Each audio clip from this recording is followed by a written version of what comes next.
Olá, meus amigos, olá, minhas amigas do Legislação Integrada. Aqui quem fala é o professor Bruno Valente. Nossa conversa de hoje é sobre a edição de número 213 do Jurisprudência em Tese do STJ. O tema dessa edição é Direitos da Pessoa com Deficiência 3, terceira edição acerca do tema. Antes de começar, não deixa de se inscrever no nosso canal, seja no Spotify, Deezer, Apple Podcasts, Google Podcasts ou no YouTube, nem de ativar o sininho para ficar sabendo de todas as notificações. Nos segue também no Instagram, @legislação_integrada, onde todo dia tem novidade e onde você vai ser o primeiro a ficar sabendo do super lançamento do Mapa do Aprovado, esse curso que vai verdadeiramente te dar um mapa da tua aprovação. Chega disso de ser dependente de cursinho, de coach, de mentor. Com o Mapa do Aprovado, você vai aprender a formular o seu próprio plano de estudo com autonomia e com muita estratégia para você ser extremamente assertivo nessa caminhada rumo à sua aprovação. Além disso, gente, não deixe de acessar legislaçãointegrada.com.br. Lá você vai conhecer o Clube da Lei, o clube de membros que dá acesso a todos os materiais de legislação e jurisprudência do Legislação Integrada, tudo que você precisa para o estudo completo, atualizado e organizado de lei seca e jurisprudência, com mais de 100 planos de leitura focados em editais e carreiras, enfim, tudo que você precisa para esse estudo super completo. Então, sem mais delongas, vamos para a primeira tese do dia. Tese 1. A associação, cujo estatuto institucional tem por finalidade a atuação em políticas públicas de interesse social, possui legitimidade ativa para propor demanda que tutela o fornecimento de transporte público especial municipal para os munícipes com deficiência ou mobilidade reduzida. Vamos lá, gente. Quem são os legitimados para propor ação civil pública? O artigo 5º da Lei da Ação Civil Pública, Lei nº 7347 de 85, traz 5 incisos: Ministério Público, Defensoria, União, Estados, DF, Municípios, Autarquia, Empresa Pública, Fundação e Sociedade de Economia Mista e, por último, aquela que traz a maior complexidade, que é a associação que, concomitantemente, esteja constituída há pelo menos um ano nos termos da lei civil e inclua, entre as suas finalidades institucionais, a proteção ao patrimônio público e social, ao meio ambiente, ao consumidor, à ordem econômica, à livre concorrência, aos direitos de grupos raciais, étnicos ou religiosos, ou ao patrimônio artístico, estético, histórico, turístico e paisagístico. Então, essa associação aqui, constituída há pelo menos um ano nos termos da lei civil e que inclua entre as suas finalidades institucionais qualquer uma dessas coisas que eu falei, ela vai ser também uma legitimada a propor uma ação civil pública. Por que isso, professor? Por que essa necessidade dessa finalidade institucional? Porque, gente, o que a lei objetivou aqui não foi criar associações com superpoderes que vão ser legitimadas para propor ação civil pública sobre tudo. Até porque, gente, para isso já existe Ministério Público. Quando se tratar, por exemplo, de pessoas em situação de vulnerabilidade, tem a Defensoria Pública. Então, em relação a esses entes, já existe uma flexibilidade muito maior, existe aí uma legitimidade muito mais ampla. Em relação às associações, não. Em relação às associações, é necessário a pertinência temática. E é por isso, por exemplo, que uma associação que tem por objetivo tutelar o direito de pessoas com deficiência, ela, via de regra, não vai poder propor uma ação civil pública com cunho racial, com o objetivo de tutelar pessoas negras que não sejam pessoas com deficiência, enfim, que não tenham nada a ver com isso. Quem vai propor a ação civil pública relacionada a um tema racial é aquela associação que tem por objetivo tutelar esse grupo. Só que acontece, gente, que começaram a surgir associações com finalidades muito amplas. E foi justamente o debate aqui nesse caso. porque a finalidade institucional dessa ONG era proteger e defender interesse difuso ou coletivo. Então, olha só, muito amplo, né, de fato. Vendo assim, parece algo extremamente amplo. E aí, o tópico um na contestação foi a ausência de legitimidade em virtude da ausência de pertinência temática dessa associação. Só que nesse caso, gente, o STJ não concordou. E não concordou porque ele entendeu que essa finalidade ela está bem em consonância com a ação que foi proposta, especialmente porque aqui se trata da tutela de um grupo hipervulnerável. Então o STJ entendeu que apesar de fato ser amplo aqui o estatuto dessa associação, que no caso aqui uma ONG, né, dessa ONG, mesmo assim haveria sim a pertinência temática e a legitimidade. Gente, muito cuidado em provas, tá?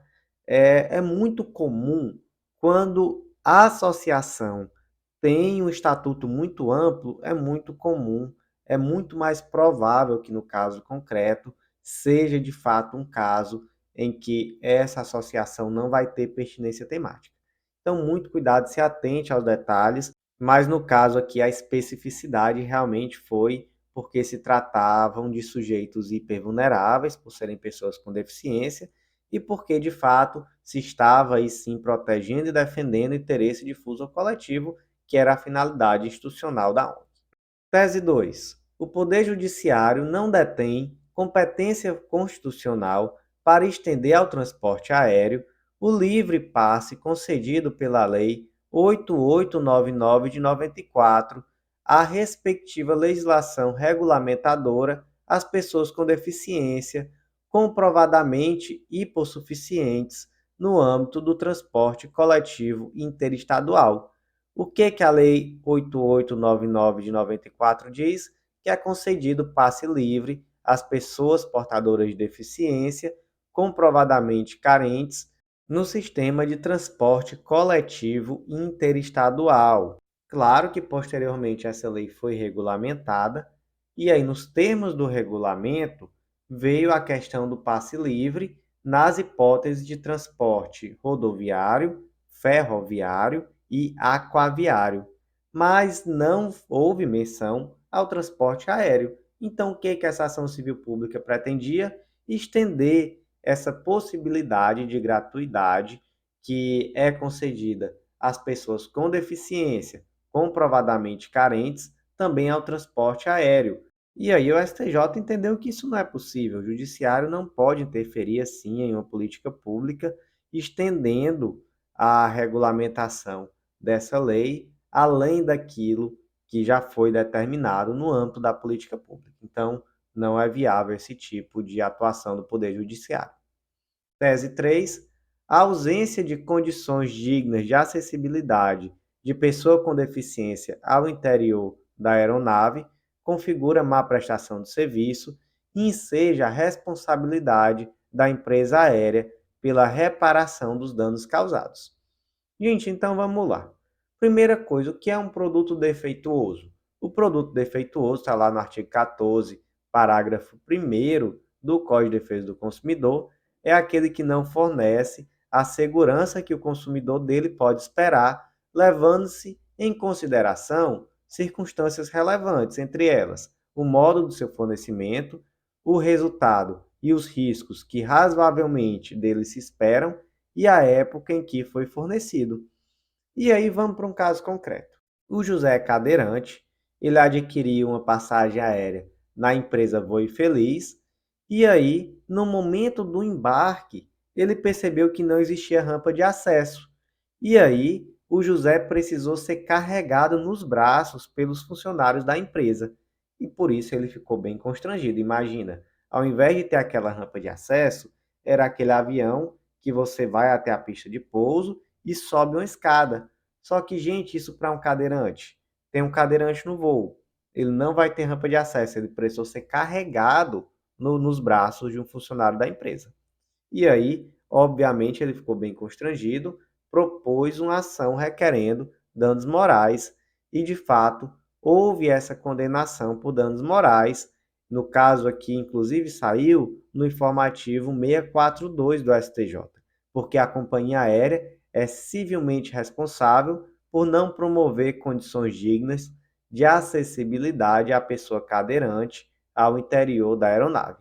Em igual sentido, gente, também tem uma tese da edição de número 164 do Jurisprudência em Tese do STJ, a tese 3 daquela edição, que diz que a ausência de condições dignas de acessibilidade de pessoa com deficiência ao interior da aeronave configura má prestação do serviço e enseja a responsabilidade da empresa aérea pela reparação dos danos causados nos termos do artigo 14 do Código de Defesa do Consumidor.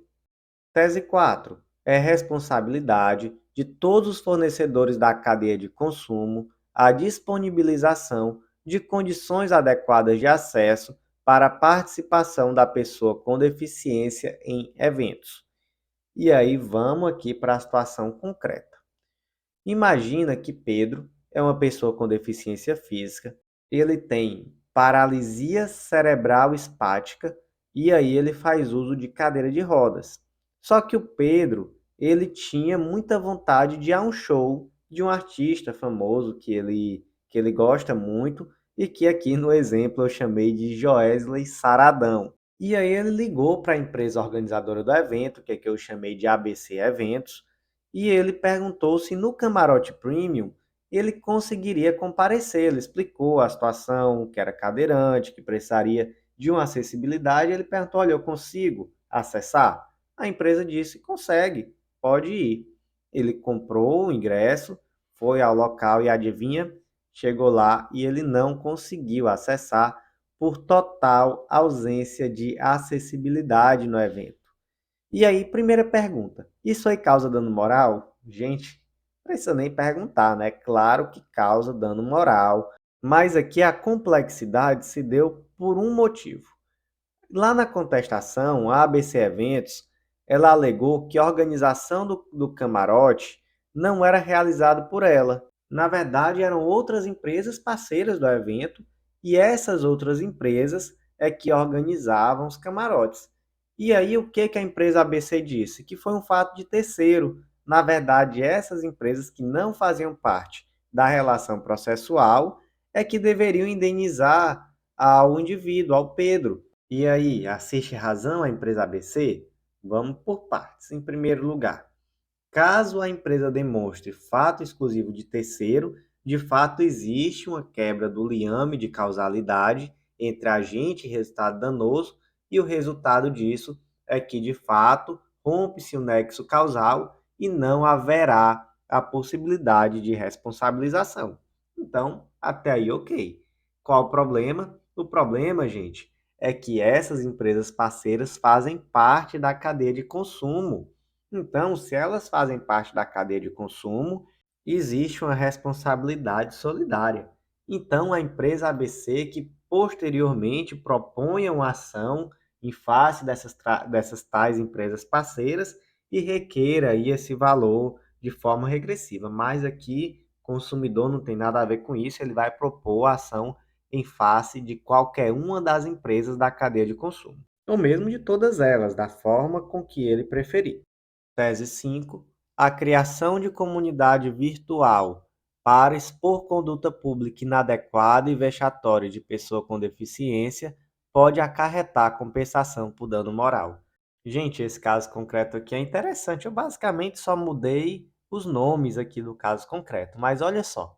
O Geraldo, ele não possuía o desenvolvimento mental compatível com a sua idade cronológica e por conta disso ele se portava em vias públicas de modo socialmente impróprio, digamos assim. Isso era um fato notório lá no interior, era na cidade de Capelinha, Minas Gerais. E aí o que ele fazia?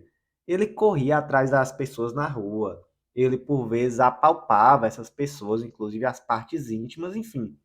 Ele tinha posturas bem inadequadas, era algo bem conhecido nessa cidade de Capelinha, mas era algo restrito, né, àquela localidade. Em Capelinha todo mundo sabia quem era o Geraldinho. Mas aí a Camila teve uma ideia muito legal. Qual foi a ideia? Vou criar uma comunidade no Orkut. Foi na época do Orkut ainda. O nome da comunidade era eu já corri do Geraldinho.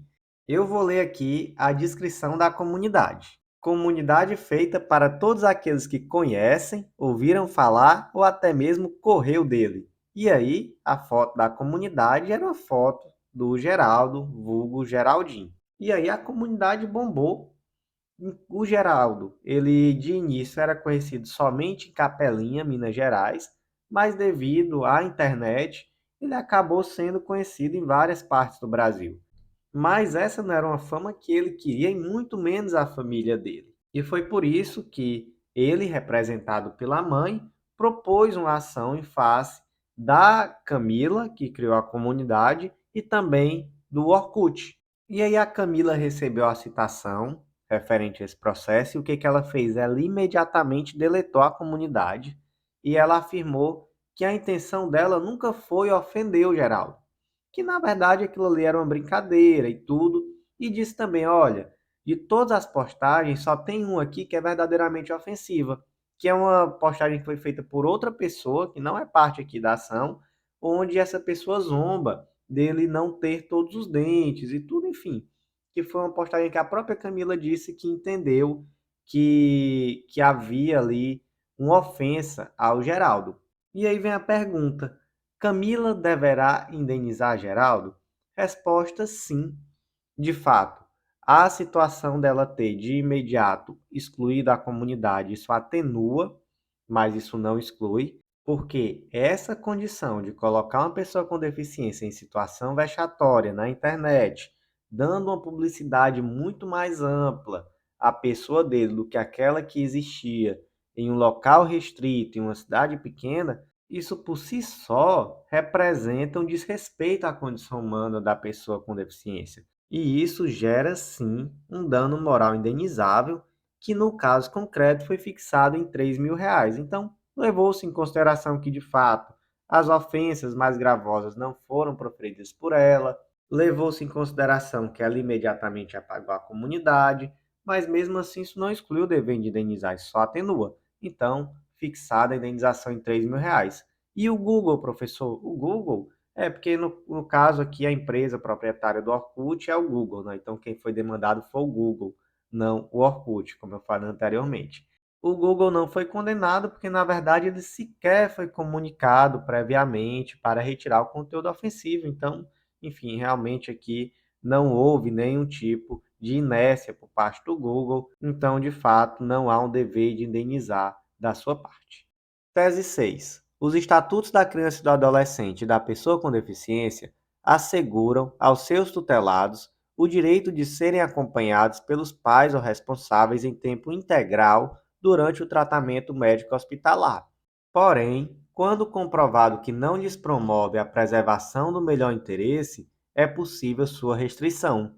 Onde é que está essa previsão para começar? Artigo 12 do Estatuto da Criança e do Adolescente, que diz que os estabelecimentos de atendimento à saúde, inclusive as unidades neonatais de terapia intensiva e de cuidados intermediários, deverão providenciar condições para a permanência em tempo integral de um dos pais ou responsáveis no caso de internação de criança ou adolescente. Artigo 22 do Estatuto da Pessoa com Deficiência.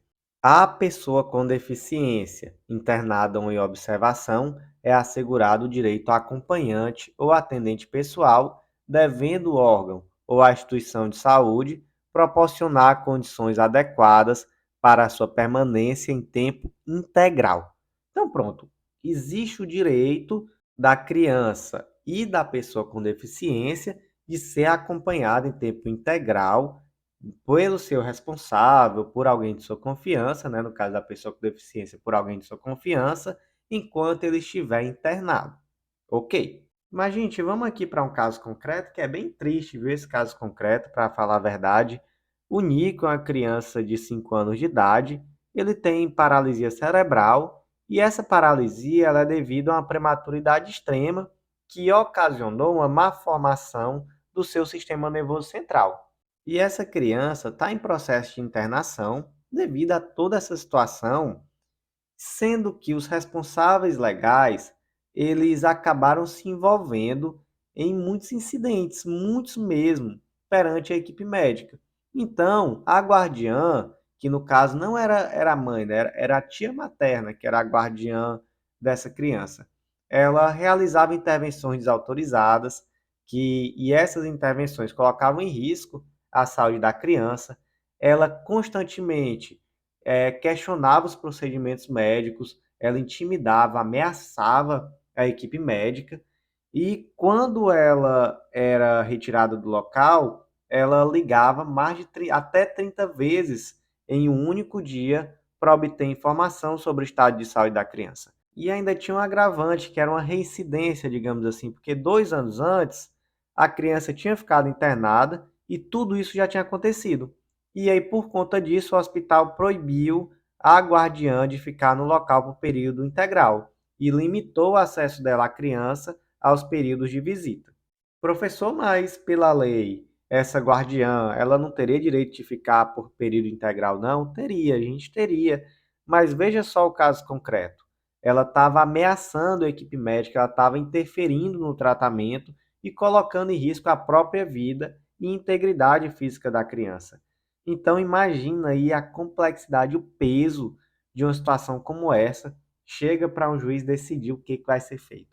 E quando chegou até o STJ entendeu que, de fato, se tratava de uma situação limite, não era possível garantir a essa guardiã a possibilidade dela permanecer no hospital por período integral. Então, de fato, nesse caso concreto, foi legítima a atitude do hospital ao limitar o seu acesso tão somente a períodos de visita.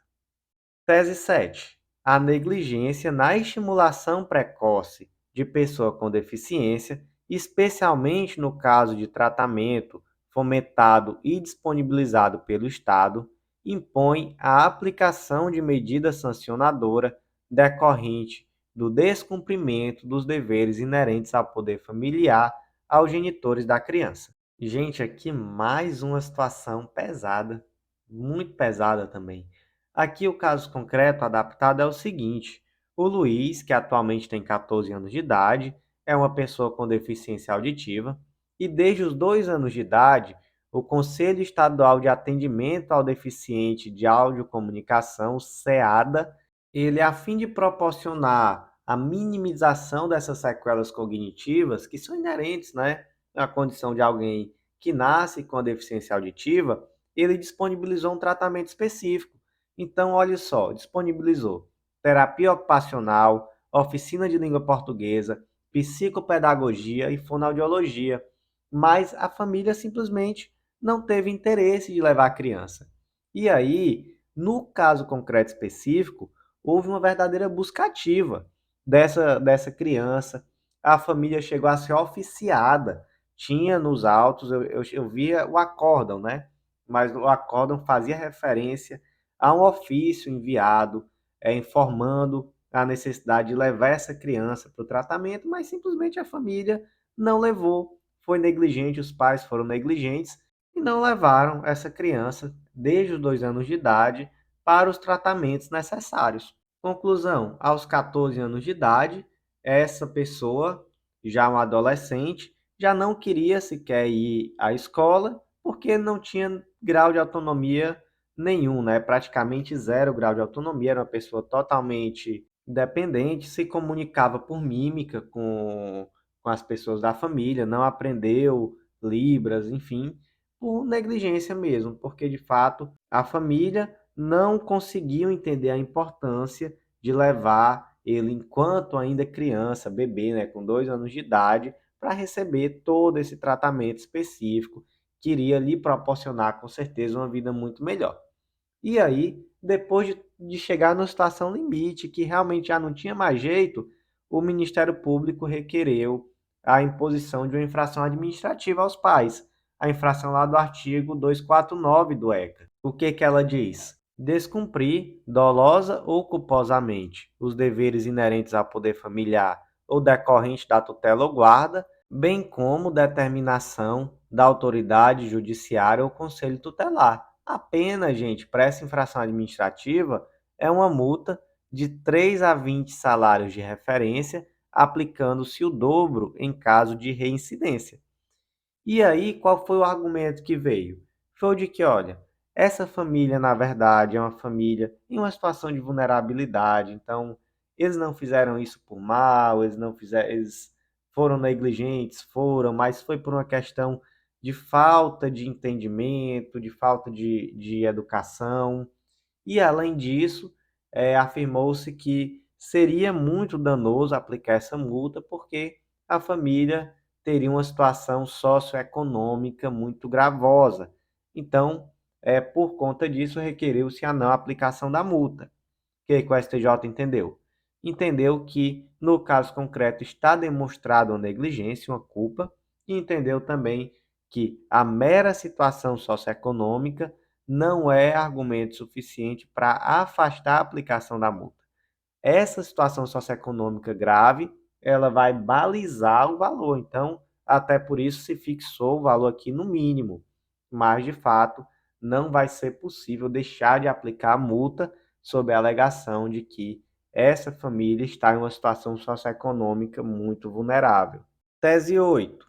É possível a manutenção da obrigação de prestar alimentos a filho com deficiência mental incapacitante após a maioridade civil, ainda que o alimentando receba benefício assistencial, caso o montante dos valores auferidos não sejam suficientes para o suprimento de suas necessidades básicas. Gente, vamos lá. Em primeiro lugar, vamos conversar aqui sobre um tema. Qual é o fundamento da obrigação alimentar? E aí eu trouxe até uma tabelinha muito interessante lá no informativo escrito, onde eu coloco, por exemplo, que no caso do filho menor de 18 anos, o fundamento é o poder familiar. Já em relação ao filho maior de 18 anos, o fundamento é o parentesco. Isso muda alguma coisa? Muda. Até porque até os 18 anos a obrigação alimentar ela é presumida. Mas depois dos 18 anos, em regra, já não há essa presunção. Mas vamos conversar aqui sobre algumas situações em que até existe sim essa presunção. Então, por exemplo, o filho com doença incapacitante, o filho maior de 18 anos, mas que está fazendo faculdade ou curso técnico. Claro que aqui fala-se em uma limitação de idade, né? Não é a qualquer época da vida, até porque essa situação não pode se tornar perene, né? Mas aqui, vamos para um caso concreto. Imagina que a Isabel, ela é pessoa com deficiência e ela recebe um BPC, um benefício de prestação continuada. Ela recebe esse benefício, mas esses valores não são suficientes para o seu dia a dia e por isso ela também recebe alimentos do seu pai. Ela tem 17 anos de idade, vai. Aí você imagina que a Isabel, ela completou 18 anos agora. Qual foi a primeira coisa que o pai fez? Requereu a exoneração dos alimentos, de sua obrigação alimentar, né, melhor dizendo. E ele alegou o quê? Que a Isabel já recebe o BPC, o benefício de prestação continuada. Então, por conta disso, não subsiste a sua obrigação alimentar.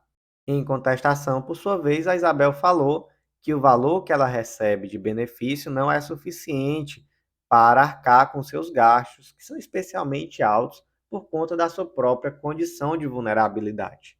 E aí, essa ação exoneratória, só com base nisso aqui que a gente falou, ela deve ser julgada improcedente ou procedente?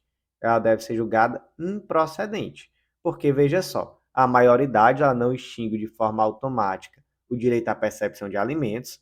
Esses alimentos eles deixam de ter fundamento no poder familiar e passam a ter fundamento nas relações de parentesco, como a gente já conversou, e a diferença aqui, basicamente, é que nesse caso vai haver a necessidade de demonstração de necessidade do alimentando. Houve demonstração dessa necessidade? Só houve, né, gente? Então, o simples fato de uma pessoa receber um benefício de prestação continuada não é suficiente para dizer que não existe uma necessidade. Então, de fato, aqui existe essa necessidade e, de fato, essa ação de exoneração de obrigação alimentar deve ser julgada improcedente. Tese 9. É possível suprimir em caráter excepcional o exercício do direito à visitação existente entre avós e neto, este diagnosticado com transtorno do espectro do autismo, em observância do melhor interesse do menor. E, gente, mais um caso muito pesado. Meu Deus, esse aqui, muito pesado mesmo. Imagina aqui o seguinte caso concreto. A Maria é uma criança diagnosticada com transtorno do espectro autista e o pai da Maria, que é o Pedro, e o avô da Maria, que é o Francisco, eles vivem em um clima de intensa animosidade, verdadeira belicosidade. Esse foi o termo aqui utilizado no julgado. E aí existe aqui uma alegação recíproca de que a outra parte é arrogante, é prepotente. O Pedro, que é o pai da Maria, ele diz que ele não suporta o pai porque o pai é uma pessoa violenta, descontrolada, truculenta e teria aplicado nele diversas surras na infância, com cinto, fivela, chinelo, cabo de vassoura, e por isso ele tem um verdadeiro pavor. E ele tem um pavor maior ainda, que essa situação seja revivida pelo seu filho, que pela sua filha, né, melhor dizendo, a Maria, especialmente pela sua condição especial, né, de ser uma pessoa diagnosticada com autismo. E aí, por conta disso, o Pedro não deixa que o avô, que é o Francisco, se aproxime da filha, visite, e o Francisco, por sua vez, propôs uma ação requerendo que Pedro seja obrigado a permitir essa convivência, a permitir essa visita. Essa ação, vamos lá, a princípio. Essa ação tem fundamento? Tem. Artigo 1589, parágrafo único, que diz que o direito de visita estende-se a qualquer dos avós, a critério do juiz, observados os interesses da criança e do adolescente. Então, sim, de fato é possível o avô propor essa ação. E aí, beleza. Eu falei de toda essa situação terrível, o que se verificou no processo? E, gente, para começar, o Francisco, né, avô do Pedro, trouxe uma narrativa totalmente diferente, mas chegou-se em uma situação em que o que se disse? Que, olha, nem faz sentido a gente debater sobre isso, sobre quem tem razão, quem não tem. Esse aqui é o tipo de ação onde não há vencedores. Então, de fato, nem faz sentido saber se quem tem razão é Pedro, se quem tem razão é Francisco, o que aconteceu, o que não aconteceu. O fato é que existe aqui uma animosidade extrema entre Francisco e Pedro, respectivamente pai e avô paterno de Maria. E aí, gente, em regra, a existência de desavença entre avós e pais não é suficiente para afastar o direito à visitação dos avós. Essa é a regra. Então, em regra, não é porque o pai e o avô não se falam que a neta vai ser privada do convívio do avô e que o avô vai ser privado do convívio da neta ou do neto. Então, essa é a regra. Mas nesse caso concreto específico, se entendeu que, por Maria ser uma pessoa diagnosticada com autismo, por ela estar em uma situação extremamente vulnerável, seria necessário poupá-la. Inclusive, o ministro relator, ele utilizou a ministra relatora, na verdade, a ministra Nancy Andrighi. Ela utilizou uma frase que foi mais ou menos assim: olha, não faz sentido aqui perquirir quem é o culpado, quem é que tem razão, quem é que não tem, mas de fato não é possível deixar sob a criança esse peso. Então, infelizmente, nesse caso, o avô vai ser privado do convívio com a neta, porque ele aparenta ser, nesse caso concreto, quem está em melhor condição de suportar esse fardo. Porque como a criança tem um diagnóstico de autismo e ela, de fato, não pode, de forma alguma, ser exposta a uma experiência traumática, a algo que possa agravar o seu quadro, então vai ser necessário poupá-la de qualquer risco nesse sentido.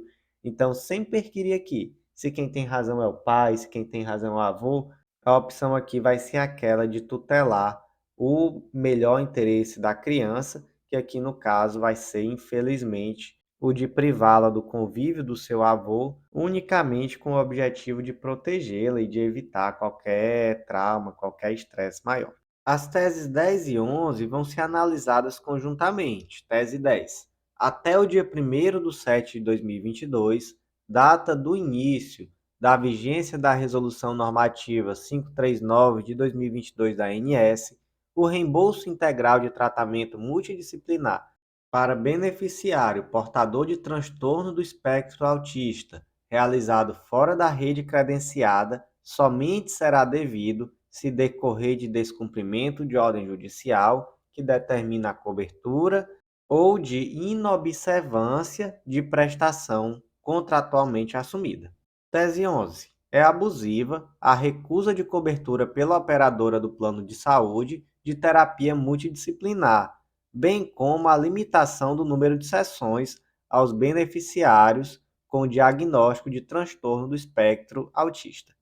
Gente, vamos lá. Toda essa celeuma aqui começa no debate sobre o tal do rol de procedimentos da ANS. Qual é a natureza desse rol de procedimentos? Se é um rol taxativo, se é um rol exemplificativo. O que é esse rol, né? Para começar, vamos lá. O rol, ele traz quais são os procedimentos que são obrigatórios, de cobertura obrigatória, melhor dizendo, pelo plano de saúde, ou seja, qualquer plano de saúde vai ter que, no mínimo, trazer aquela cobertura que está no rol da ANS. É isso. E aí se pergunta, e esse rol, qual a natureza? Ele traz só um exemplo, ele é o rol exemplificativo ou ele é taxativo? E aí, a princípio, existia uma prevalência da posição de que a natureza desse rol era meramente exemplificativa, mas em 2022, a segunda sessão do STJ entendeu que esse rol é de natureza taxativa, ou até mesmo taxatividade mitigada. Como é isso? Olha só a tese que foi fixada. Primeiro, o rol é de natureza, em regra, taxativa. Segundo, a operadora do plano ou seguro de saúde não é obrigada a arcar com tratamento não constante no rol da ANS se existe, para a cura do paciente, outro procedimento eficaz, efetivo e seguro já incorporado ao rol. Terceiro, é possível a contratação de cobertura ampliada, a negociação de um aditivo contratual para a cobertura de procedimento extra-rol. 4. Não havendo substituto terapêutico ou esgotados os procedimentos do rol da ANS, pode haver, a título excepcional, a cobertura do tratamento indicado pelo médico ou odontólogo assistente, desde que. Então, aqui você já vê, né? Uma possibilidade excepcional de tornar esse rol não taxativo, né? Então, por isso que é uma taxatividade mitigada. Então, quais são aqui as condições? Quando não houver um substituto terapêutico ou quando já tiver esgotado os procedimentos do rol, e aí, desde que não tenha sido indeferido expressamente pela ANS a incorporação desse procedimento ao rol da ANS. 2. Haja comprovação da eficácia do tratamento à luz da medicina baseada em evidências. 3. Haja recomendações de órgãos técnicos de renome tanto nacional como estrangeiros. E 4. Seja realizado, quando possível, o diálogo interinstitucional do magistrado com entes ou pessoas de expertise técnica, incluindo aí a comissão de atualização do rol de procedimentos e eventos em saúde suplementar, sem deslocamento de competência para a Justiça Federal, ante a ilegitimidade aqui da ANS para participar da causa. Então, realmente seria tão somente ouvir a comissão de atualização do rol de procedimentos e eventos da ANS. Não é que a ANS vá fazer parte do processo. Só que aí, depois disso tudo, foi editada a Lei 14.454 de 2022, que basicamente disse que esse rol é de natureza exemplificativa mitigada. Então, saímos de um rol exemplificativo para um rol taxativo mitigado e agora para um rol exemplificativo mitigado. Como é que é isso? O que, que diz o artigo 13 agora? Ou melhor, o 10º parágrafo 13, desculpa. Em caso de tratamento ou procedimento prescrito por médico, odontólogo, assistente que não esteja previsto no referido rol, a cobertura deverá ser autorizada pelo plano de saúde, desde que exista comprovação da eficácia à luz da ciência da saúde baseada em evidência científica, né? Ou que exista recomendação da CONITEC, que é a Comissão Nacional de Incorporação de Tecnologia no SUS, ou recomendação de, no mínimo, um órgão de avaliação de tecnologia em saúde de renome internacional, desde que seja aprovada também para seus nacionais. Então, aí, nesses casos, seria possível obrigar o plano de saúde a ofertar o tratamento, mesmo que ele não esteja no rol da ANS. Então, gente, conversamos sobre tudo isso que é muito importante, mas agora vamos conversar sobre a questão específica da pessoa com transtorno do espectro autista. Por que que toda essa conversa é muito importante? Porque a questão do rol, um dos grandes debates que surgiu é como é que ficaria esse tratamento da pessoa com autismo, como é que ficaria esse tratamento multidisciplinar. Provavelmente, com a alteração do entendimento do STJ, essas pessoas sofreriam muito e não teriam mais acesso a essa terapia multidisciplinar. O que que acontece? Acontece, gente, que desde 1 de 7 de 2022 foi editada a resolução normativa 539 de 2022 da ANS e ela trouxe a necessidade de oferta pelos planos de saúde da terapia multidisciplinar sem limite de sessões. Então, a partir de então, né, fica muito claro, não há o que se debater em relação à abusividade da recusa da cobertura da operadora do plano de saúde à terapia multidisciplinar, independentemente da quantidade de sessões.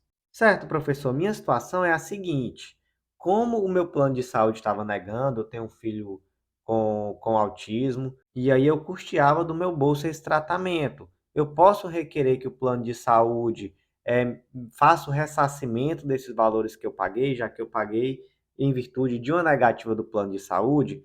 Aí o STJ fechou da seguinte forma: olha, até o dia 1º de 7 de 2022, o reembolso integral ele daquilo que foi realizado fora da rede credenciada, ele só vai ser devido no caso de decorrer de descumprimento de ordem judicial ou na situação em que essa prestação foi contratualmente assumida. Então, se você gastou esses valores antes de 1 de 7 de 2022, que foi antes do início da vigência da Resolução Normativa 539 de 2022, então, nesse caso, você não vai ter como pedir de volta valores. Mas, se foi posterior, você já pode sim pedir de volta. Quando que você pode pedir de volta? A qualquer época. Quando havia uma decisão judicial já concedendo. Então, nesse caso, mesmo que seja anterior a 2022, você pode sim requerer. E a segunda tese, né, que é no sentido de que é abusiva a recusa do tratamento, independentemente da quantidade de sessões. Então, a pessoa com autismo, ela vai ter acesso, sim, à terapia multidisciplinar em número ilimitado de sessões.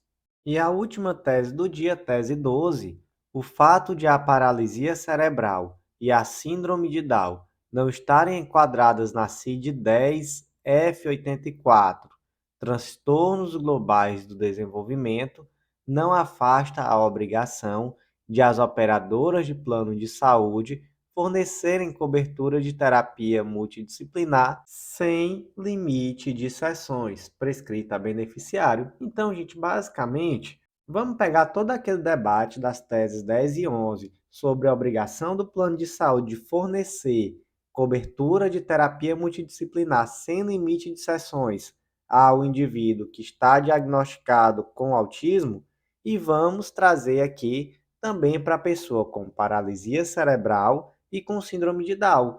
Porque o que o plano de saúde, nesse caso concreto, tentou alegar? Que paralisia cerebral e síndrome de Down não são situações enquadradas na mesma classificação do autismo, que é o CID-10F84. E aí, por conta disso, buscou-se negar a terapia multidisciplinar sem limite de sessões. Pode isso? Não, não pode de forma alguma, até porque deve ser fornecido aquele tratamento que o médico entendeu como mais adequado. Nesse caso concreto aqui, que eu utilizei no informativo, inclusive, o tratamento adequado foi a ecoterapia, que é um método de reabilitação que utiliza o cavalo em abordagem multidisciplinar nas áreas de saúde, educação e equitação, voltado ao desenvolvimento biopsicossocial da pessoa com deficiência. Então, olha só que técnica interessante. E se entendeu que sim, essa pessoa, que nesse caso concreto tinha paralisia cerebral, ele tem sim o direito de ter custeado pelo plano de saúde um número ilimitado de sessões, tantas quantas forem necessárias ao seu desenvolvimento. Então, meus amigos, por hoje foi isso. Eu agradeço a você que ouviu até o final. não deixa de acessar legislaçãointegrada.com.br. Lá você vai conhecer o Clube da Lei, que vai te dar acesso a todas as leis integradas e a mais de 100 planos de leitura, tudo que você precisa para um estudo completo, organizado e atualizado de lei seca e jurisprudência. E não deixa também de nos seguir nas redes sociais para conhecer o mapa do aprovado, esse curso que está com um lançamento muito próximo e que vai te garantir autonomia no teu processo de estudo, vai te ensinar a criar um plano de estudo totalmente focado na tua realidade e totalmente estratégico. Então, com certeza vamos contribuir agora, não só no teu estudo de lei seca e jurisprudência, como em todas as etapas do teu estudo. Vem fazer parte do Mapa do Aprovado, do Clube da Lei e também te aguardo no nosso próximo podcast. Até lá!